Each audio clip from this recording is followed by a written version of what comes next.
Iran के पास जितना संवर्धित यूरेनियम है, क्या उससे परमाणु बम बन जाएगा? नमस्कार, बहुत स्वागत है आपका। न्यूज़ 18 का डिजिटल प्लेटफॉर्म आप देख रहे हैं। मैं हूं आपके साथ ऋतु सिंह। अमेरिकी राष्ट्रपति डोनाल्ड ट्रंप ने जब ये कहा कि ईरान ने युद्ध खत्म करने के लिए एक समझौते के तहत अपने संवर्धित यूरेनियम भंडार को सौंपने पर सहमति जताई है, तो इसकी ओर दुनिया का ध्यान फिर गया।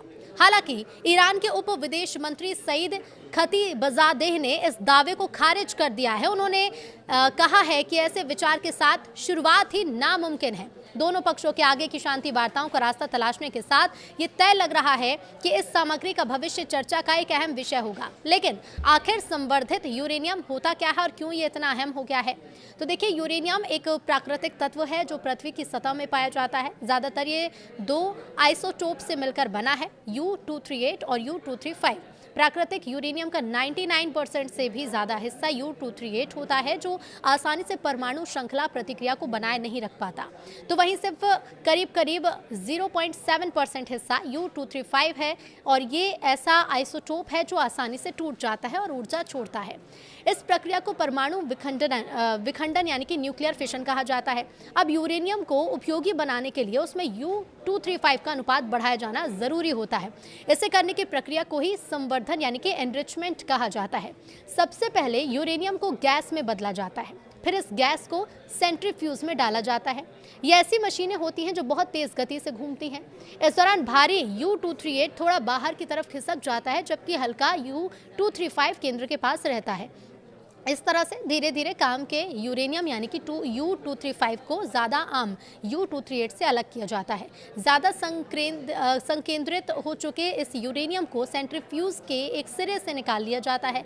यूरेनियम में संवर्धन के अलग अलग स्तर इसे अलग अलग काम के लिए उपयुक्त बनाते हैं। कम संवर्धित यूरेनियम, जिसमें आमतौर पर 3 से 5% तक U-235 है, वाणिज्यिक परमाणु बिजली घरों में ईंधन के तौर पर इस्तेमाल होता है। ये नियंत्रित परमाणु श्रृंखला प्रतिक्रिया बनाए रखने के लिए काफ़ी है, लेकिन हथियार बनाने के लिए जरूरी स्तर से ये काफी कम भी होता है। बहुत ज्यादा संवर्धित यूरेनियम, जिसमें 20% या उससे ज्यादा U-235 होता है, रिसर्च रिएक्टर में इस्तेमाल होता है।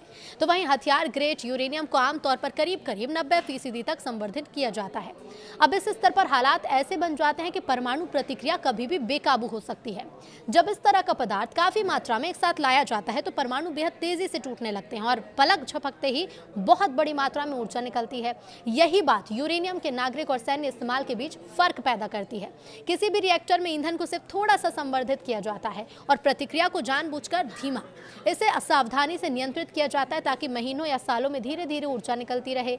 बम बनाने में उद्देश्य ठीक उल्टा होता है, यानी कि इस प्रतिक्रिया को एक साथ पूरी रफ्तार से आगे बढ़ने देना। 2015 में 6 विश्व शक्तियों चीन, फ्रांस, जर्मनी, रूस, अमेरिका और ब्रिटेन के साथ हुए समझौते के तहत ईरान को यूरेनियम को 3.67% से ज्यादा संवर्धित करने की अनुमति नहीं थी। इस समझौते में उसके यूरेनियम भंडार की सीमा भी 300 किलो तय की गई थी। चला सकने योग्य सेंट्रीफ्यूज की संख्या पर भी पाबंदी थी और उसके भूमिगत फोर्डो संयंत्र में संवर्धन पर रोक थी। हालांकि डोनाल्ड ट्रंप के पहले कार्यकाल के दौरान मई 2018 में अमेरिका इस समझौते से बाहर हो गया। संवर्धन का स्तर जितना ज्यादा होता है, यूरेनियम उतना ही परमाणु हथियार में इस्तेमाल किए जाने के करीब पहुंचता है। 20% संवर्धन तक पहुंचना एक बड़ा पड़ाव माना जाता है, क्योंकि हथियार ग्रेड सामग्री बनाने के लिए जितने तकनीकी प्रयास चाहिए, उसका बड़ा हिस्सा तब तक पूरा हो चुका होता है। प्राकृतिक यूरेनियम को 20% तक संवर्धित करने में हजारों बार अलग अलग करने की प्रक्रिया दोहरानी पड़ती है और इसमें काफी समय और काफी एनर्जी भी लगती है। इसके मुकाबले 20% से बढ़ाकर लगभग 90% तक ले जाने में काफी कम स्टेजेस लगते हैं। इसका मतलब यह है कि ज्यादा स्तर तक संवर्धित यूरेनियम को अपेक्षाकृत तेजी से हथियार ग्रेड स्तर में बदला जा सकता है।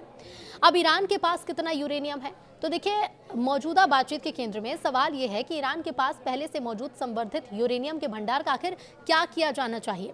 अमेरिकी अधिकारियों के मुताबिक युद्ध की शुरुआत में ईरान के पास करीब 440 किलो यूरेनियम था, जिसे 60% तक संवर्धित किया जा चुका था।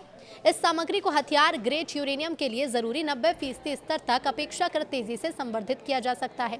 ईरान के पास करीब 1000 किलो यूरेनियम 20% तक संवर्धित रूप में भी है और लगभग 6500 किलो यूरेनियम करीब 3.6% तक संवर्धित है, जिसका आमतौर पर नागरिक उद्देश्य के लिए इस्तेमाल होता है, जैसे ऊर्जा उत्पादन या फिर मेडिकल रिसर्च। माना जाता है कि अत्यधिक संवर्धित यूरेनियम, जिसे परमाणु हथियार बनाने के काम में लाया जा सकता है, उसका ज्यादातर हिस्सा इस्फहान में रखा गया। ये संयंत्र ईरान के 3 भूमिगत परमाणु ठिकानों में से एक है, जिन्हें पिछले साल अमेरिका और इजरायल के हवाई हमलों में निशाना बनाया गया था। हालांकि ये साफ नहीं है कि इस तरह के अत्यधिक संवर्धित यूरेनियम का कितना हिस्सा दूसरी जगहों पर रखा गया। सूत्रों का ये कहना है कि तेहरान ने परमाणु संवर्धन पर 20 साल की रोक लगाने की मांग को ठुकरा दिया। इसकी बजाय उसने 5 साल के विराम का प्रस्ताव दिया, जो उसने संघर्ष शुरू होने के पहले रखा था। ईरान ने अपने 440 किलो अत्यधिक संवर्धित यूरेनियम के भंडार को सौंपने की मांग को भी खारिज किया और अपनी पहले दी गई पेशकश पर कायम है, यानी कि 60% तक संवर्धित यूरेनियम को डायल्यूट करने की। अंतर्राष्ट्रीय परमाणु ऊर्जा एजेंसी यानी कि IAEA के प्रमुख राफेल ग्रॉसी ने पिछले साल अक्टूबर में AP से कहा था कि यदि इस मात्रा को और संवर्धित किया जाए तो ये 10 परमाणु बम के लिए काफी होगी। ईरान का ये कहना है कि उसकी सभी परमाणु सुविधाएं पूरी तरह शांतिपूर्ण हैं और IAEA का भी कहना है कि उसे किसी भी सक्रिय परमाणु हथियार कार्यक्रम के सबूत नहीं मिले। हथियार ग्रेड यूरेनियम तैयार करना परमाणु हथियार बनाने की सिर्फ एक कड़ी है। एक काम करने वाला बम बनाने के लिए और भी काफी जटिल काम करने पड़ते हैं, जैसे वॉरहेड का डिजाइन, असेंबली और उसे पहुंचाने के लिए डिलीवरी सिस्टम विकसित करना। स्वतंत्र हथियार नियंत्रण विशेषज्ञ पैट्रिशिया लुइस कहती हैं कि ईरान ने 2003 तक वॉरहेड डिजाइन करने की कुछ क्षमता भी विकसित कर ली थी, लेकिन उसके बाद ऐसा लगा कि उसने ये कार्यक्रम रोक दिया। हालांकि वो ये भी जोड़ती हैं कि 2015 के परमाणु समझौते के टूटने और नए समझौते के लिए बातचीत लगातार नाकाम रहने के बाद ये संभव है कि ईरान ने फिर से वॉरहेड बनाने की क्षमता विकसित करने का फैसला किया। अमेरिकी रक्षा खुफिया एजेंसी यानी कि US डिफेंस इंटेलिजेंस एजेंसी के मई 2025 के आकलन में कहा गया था कि ईरान संभवतः एक हफ्ते से भी कम समय में एक परमाणु उपकरण के लिए काफी हथियार ग्रेड यूरेनियम तैयार कर सकता है। हालांकि उसी रिपोर्ट में यह भी कहा गया कि ईरान लगभग निश्चित रूप से इस समय परमाणु हथियार नहीं बना रहा, भले ही उसने ऐसे कदम उठाए हैं जो अगर वह ऐसा करना चाहे तो कर सकता है। इजरायल का कहना है कि उसके पास ऐसी खुफिया जानकारी है जिससे पता चलता है कि ईरान ने परमाणु हथियार के कुछ हिस्सों को विकसित करने में ठोस प्रगति की है।